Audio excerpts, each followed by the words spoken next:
Now here we discuss about the term enantiomers. What are enantiomers? In order to get a good idea about enantiomers, let us consider this pair of molecules. First of all, this is a method of representing a chiral center. So this cross represents a chiral center. This is a method.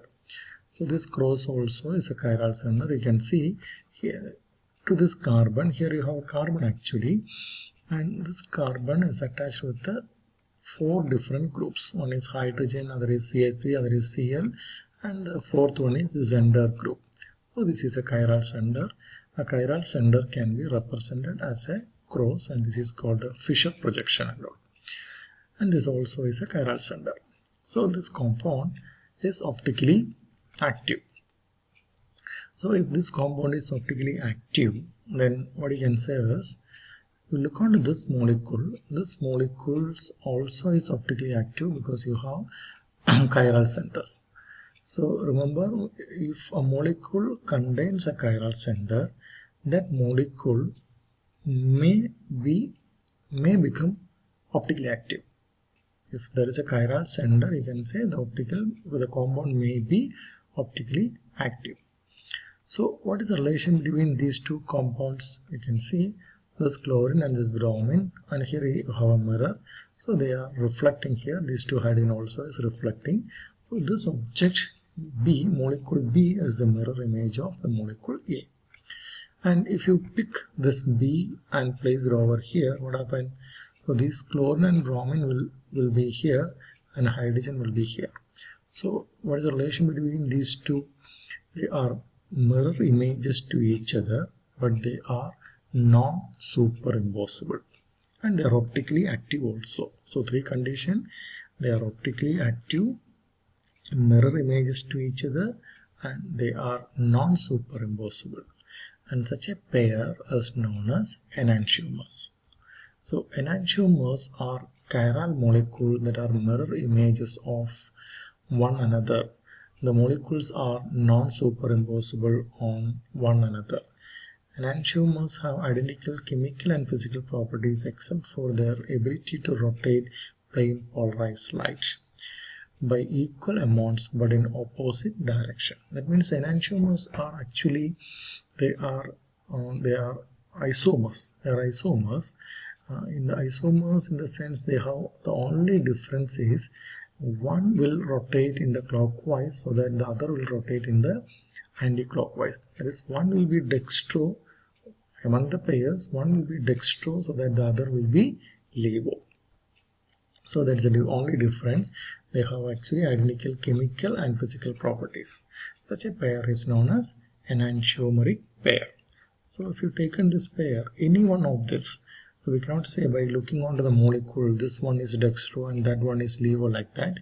But what you can say is among these two, one of them is dextro. Say this is dextro, so that this become levo, and vice versa. That is, this is dextro, this become levo. And if you taken this pair, any one of them will be dominate. Either dextro will dominate or levo will dominate. So that what happens is the compound will be optically active.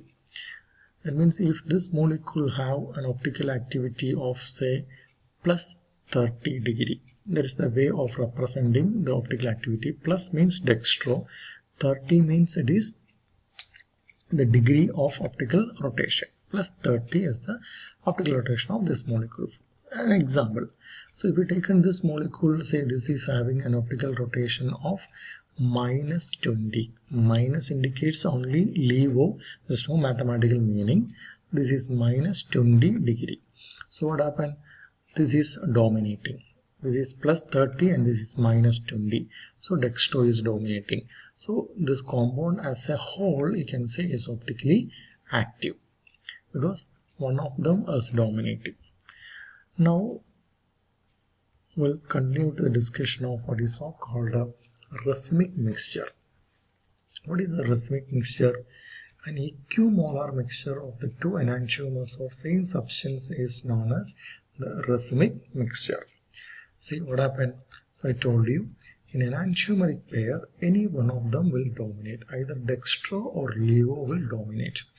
But if you take a racemic mixture, both of them, the real image as well as the mirror image, will have equal amounts. This and this will be equal in amounts. So such a mixture is known as racemic mixture. So what happened? A racemic mixture is represented as DL or plus or minus. A racemic mixture is optically inactive due to external compensation. See what they are saying.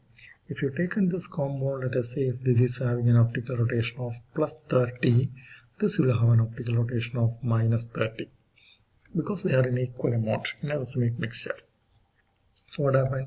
The total optical activity will be 0. For this pair is known as a racemic mixture. For this pair or for this mixture, it is optically inactive because one optical activity is compensated by the other one. This compensation is known as external compensation because you have internal compensation within the molecule that we'll discuss later. So this compound is optically inactive due to external compensation, and that is optical rotation due to one isomer is exactly cancelled out by equal but opposite optical rotation due to another molecule. Such a pair is known as a racemic mixture. So here you have an example. You have butanol, 2-butanol. Look, the optical rotation is plus 13.5 degree. While you taken the other one, here it is plus, but here it is minus 2-butanol, plus represent dextro, minus is levo, so it is minus 13.5 degree. That is the optical rotation. So what happened? They are equal but opposite and net get cancelled. So equal quantities of dextro and levo enantiomers are called a racemic mixture.